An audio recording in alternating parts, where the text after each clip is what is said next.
Switzerland ने भारत को दिए सर्वाधिक तरजीही देश यानी कि मोस्ट फेवरेट नेशन यानी कि एमएफएन का दर्जा रद्द कर दिया है। स्विट्जरलैंड ने यह फैसला नेस्ले विवाद पर सुप्रीम कोर्ट के फैसले के बाद लिया है। हम जानने की कोशिश करेंगे कि स्विट्जरलैंड के इस फैसले का भारत के साथ साथ उसके आपसी व्यापार पर क्या असर हो सकता है, खासकर एक दूसरे देश में उनके निवेश पर इसका कितना असर हो सकता है। वहीं भारतीय दूतावास के आधिकारिक आंकड़ों के मुताबिक साल 2000 से 2023 के बीच भारत में स्विट्जरलैंड का निवेश 9.77 अरब अमेरिकी डॉलर का रहा है।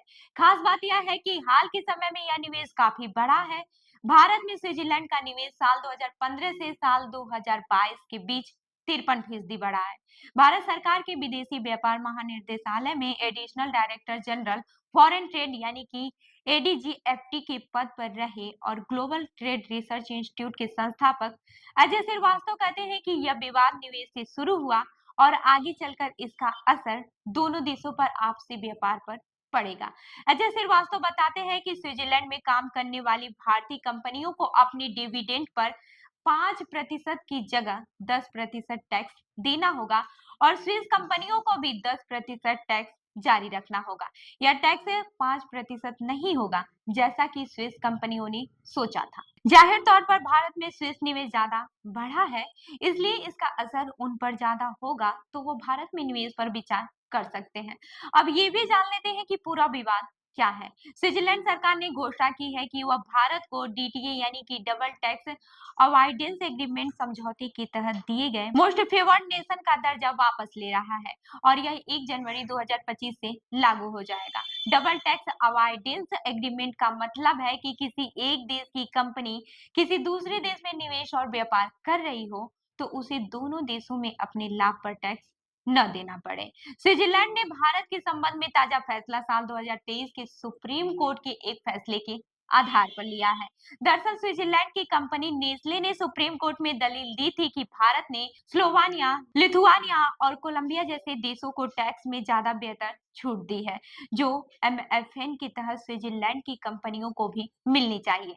अजय श्रीवास्तव कहते हैं कि ऐसा माना जाता है कि अगर कोई देश किसी अन्य मोस्ट फेवरेट नेशन वाले देश को कोई खास छूट देता है तो यह एमएफएन के तहत आने वाले सभी देशों को अपने आप में मिल जाता है। वह बताते हैं कि भारत और स्विट्जरलैंड के बीच एमएफएन समझौते में भी ऐसा माना जा रहा था। हालांकि यह स्पष्ट तौर पर लिखा नहीं था और यही समस्या की वजह है। अगर समझौते में सब कुछ लिखा होता तो ऐसी समस्या नहीं आएगी। वहीं अजय श्रीवास्तव आगे बताते हैं कि इस विवाद का असर दो तरीके से होगा।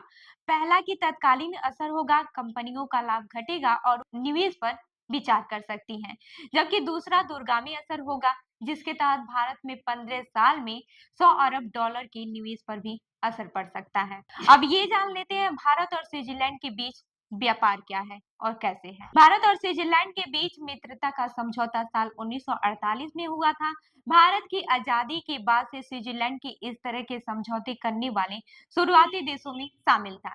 दोनों देशों के बीच दोहरे टैक्स को लेकर समझौता साल 1994 में हुआ था, जिसमें साल 2010 में संशोधन भी किया गया, जबकि भारत और स्विट्जरलैंड के बीच निवेश को लेकर समझौता साल 1997 में हुआ था। भारत का स्विट्जरलैंड में प्रत्यक्ष निवेश अप्रैल 2020 से नवंबर 2022 के बीच 7.2 अरब डॉलर का रहा है। इसमें बड़ा हिस्सा भारत की आईटी कंपनियों का है। इसके अलावा लाइफ साइंस, इंजीनियरिंग और केमिकल से जुड़ी कंपनियां भी इसमें निवेश में शामिल है। मौजूदा समय में भारत की 140 कंपनियों में स्विट्जरलैंड में 189 जगहों पर निवेश किया है, जिसमें से करीब 5000 लोगों को नौकरियां भी मिली हैं। जबकि साल 2023 से 24 में स्विट्जरलैंड भारत का 15वां सबसे बड़ा ट्रेड पार्टनर है।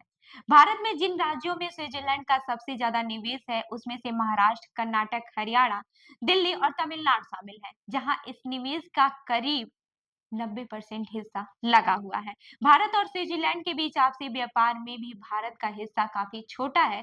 साल 2021 के आंकड़ों के मुताबिक दोनों देशों में इस साल करीब 30.8 अरब डॉलर का आपसी व्यापार हुआ था। इसमें से भारत ने करीब 29.5 अरब डॉलर का आयात किया था, जबकि उसका निर्यात महज 1.2 अरब डॉलर के करीब था। उपलब्ध आंकड़ों के मुताबिक साल 2022 में दोनों देशों के बीच हुए करीब 17.6 अरब डॉलर के आपसी व्यापार में भारत ने करीब 16.3 अरब डॉलर का आयात किया था। मौजूदा समय में भारत जिन चीजों का स्विट्जरलैंड का निर्यात करता है उसमें ऑर्गेनिक केमिकल, मोती कीमती रत्न, ज्वेलरी, कपड़े, कपड़ों को रंगने वाली ड्राई, चमड़े के उत्पादक, कॉटन, प्लास्टिक, कॉफी जैसी चीजें शामिल है। जबकि स्विट्जरलैंड से भारत आने वाले सामानों में सोने, चांदी, केमिकल, दवाएं, मशीन, ट्रांसपोर्ट के सामान, घड़ी और इंजीनियरिंग के सामान शामिल है। तो इस खबर पर क्या है आपकी राय, हमें जरूर बताएं। मैं हूँ रूबी आपके साथ और आप देख रहे हैं जन दर्पण न्यूज। धन्यवाद।